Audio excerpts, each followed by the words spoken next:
Seguimos en punto de partida, nos visita la diputada nacional Silvina Frana, referente del Partido Justicialista. Silvina, gracias por estos minutos, por esta entrevista. Queremos dialogar con vos sobre la agenda legislativa. Hay algunos temas vinculados al mundo de la salud. Recientemente se conoció un proyecto vinculado al tema de las cardiopatías congénitas. ¿Por qué tratás este tema y en qué consiste?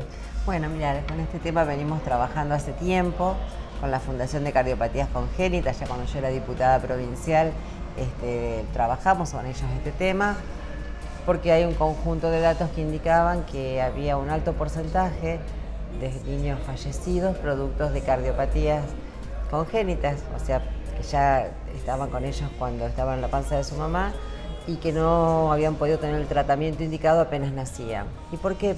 Porque no en todos los lugares están preparados para esos tratamientos, porque trasladar al bebé nacido conlleva muchos riesgos. Entonces claramente se pudo comprobar, y hay estudios realizados y experiencias en otros países, que lo mejor es tener un diagnóstico prenatal y a partir de ese diagnóstico tomar las decisiones o antes que el bebé nazca o después.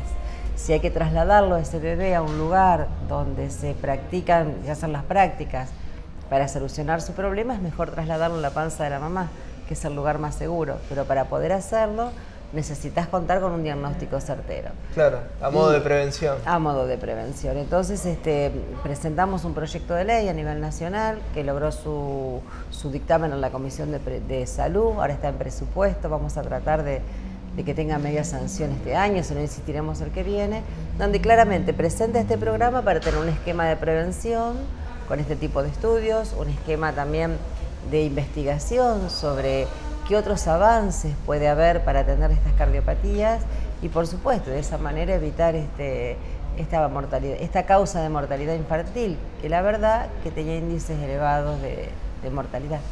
Y hablando del tema salud, ¿qué otros temas se están abordando hoy por hoy en el Congreso Nacional?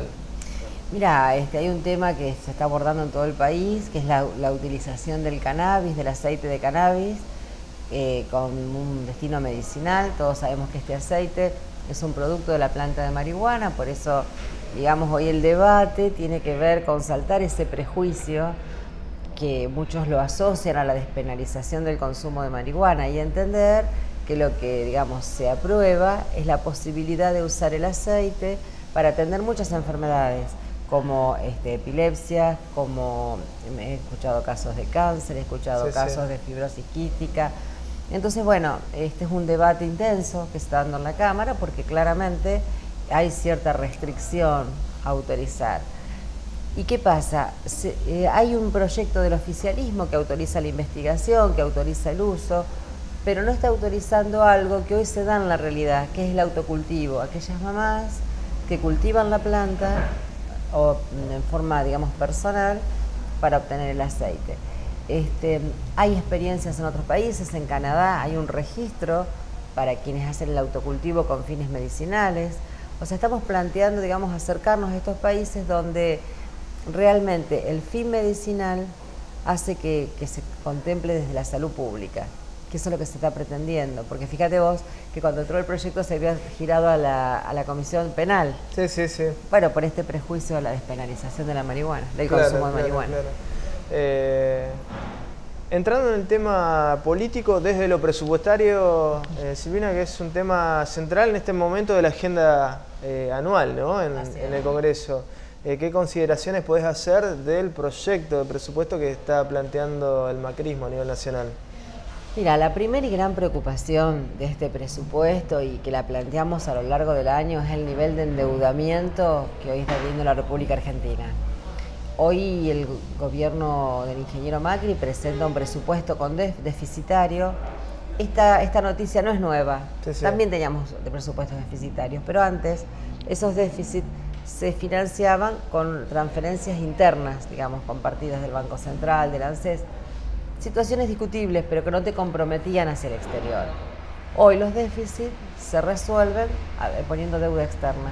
en el exterior. Es un mecanismo casi cotidiano. El ministro... Sí, casi cotidiano. Mira, creo que diste con la palabra justa. Todos los días leen el diario que se aplicaron tantas... Sí, sí. Bueno, se emiten letras permanentemente. Se emiten letras permanentemente. Es una situación preocupante en general. No es bueno que un país esté endeudado, y mucho menos si todavía esa deuda no se ve reflejada en un plan de infraestructuras que decís, bueno, revolucionamos el país, generamos las bases de un esquema de desarrollo, porque cuando vos invertís en infraestructura de punta, claro, le das a la ciudadanía la posibilidad de invertir, de construir. Esto no es así. Entonces el país se está endeudando a gran escala, y creo que es un compromiso futuro, sobre todo en un mundo como el que estamos viviendo, que hoy por hoy es un mundo incierto. Esto que la semana pasada preocupaba a muchos, de que haya ganado Trump inesperadamente en Estados Unidos. Bueno, las decisiones de ese presidente, si cierra su economía, si aumenta la tasa de interés, claramente van a incidir en nuestro país. Siempre incidieron, pero más incide cuando el país está endeudado. Pero además, Silvina, me parece, hablando de este tema, que es vital entender o reflexionar acerca de dónde van a salir los dólares para pagar esa deuda. Porque una cosa es tomar a tasas que uno puede evaluar si son buenas o malas, y también considerar, como vos decías recién, si esa deuda sirve para infraestructura o para gasto corriente. Pero otro tema a analizar es si realmente Argentina va a contar con la capacidad de repago de esa deuda. Sí, la verdad que es una gran preocupación. Y más preocupación, como vos bien lo indicás, en la medida que la economía argentina siga decreciendo como decreció este año, difícilmente contemos con capacidad de pago. Nosotros sabemos que para la generación de divisas, nuestra fuente más importante sigue siendo el sector agropecuario. Así que, digamos, si el sector, se potencia, genera divisas, tal vez tengamos capacidad de pago. El problema lo vamos a tener internamente, porque si nosotros no buscamos que nuestra industria crezca, con ayuda del Estado, porque nosotros no tenemos una industria a escala que pueda competir con los productos chinos. Así que el Estado en algunos sectores tendrá que proteger, tendrá que subsidiar, pero ese sector, el sector de la pequeña y mediana empresa, es la que genera el 80% de la mano de obra en la República Argentina. Entonces no es un detalle menor.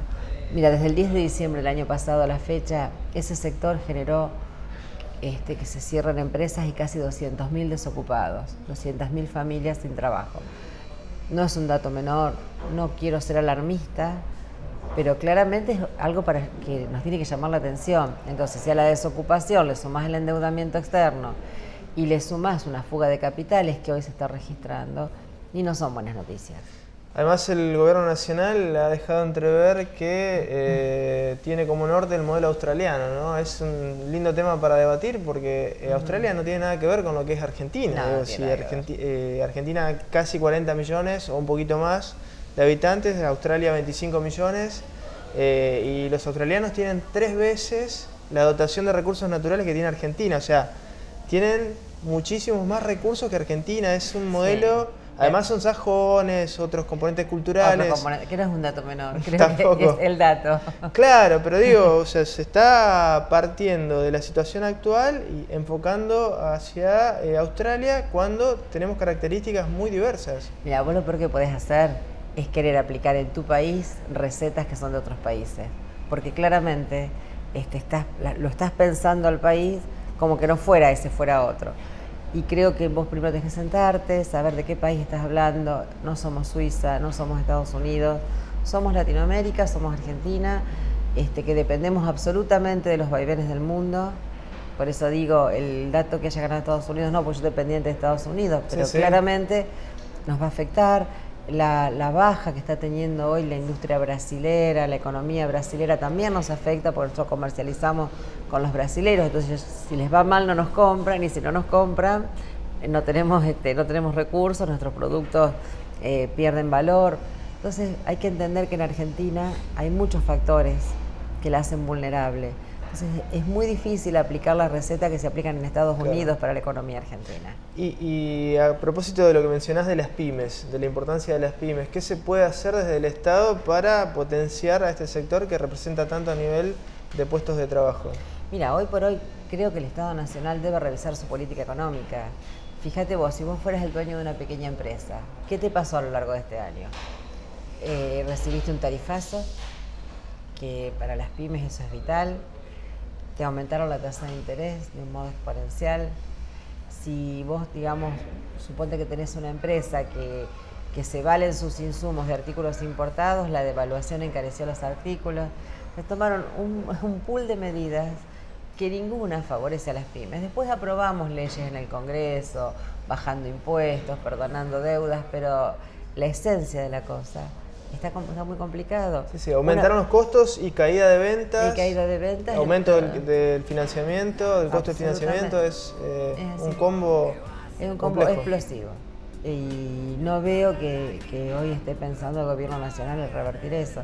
Lo mismo que la cuestión de la pobreza y demás. Yo en esto quiero ser muy cuidadosa, porque claramente la República Argentina, este país que hay que conocer para poder gobernar, tiene una barrera de ese 20%, 25% de pobreza que es muy difícil de atravesar, porque estamos hablando de una población no capacitada para el trabajo o no lo suficientemente capacitada.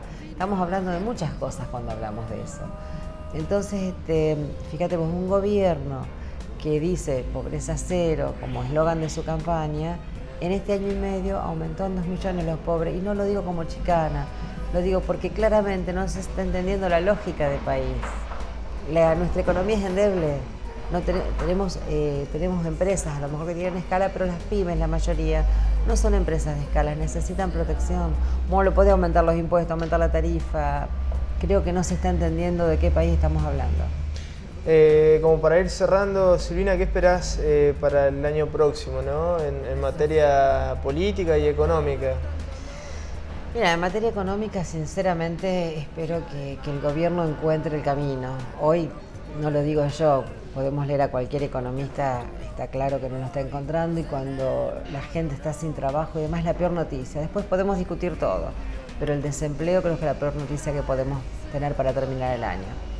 Y en lo político aspiro a que el justicialismo, partido al que pertenezco, encontremos los puntos de acuerdo para poder tener un proyecto electoral que enamore a la gente. Hoy nos está costando encontrar ese camino.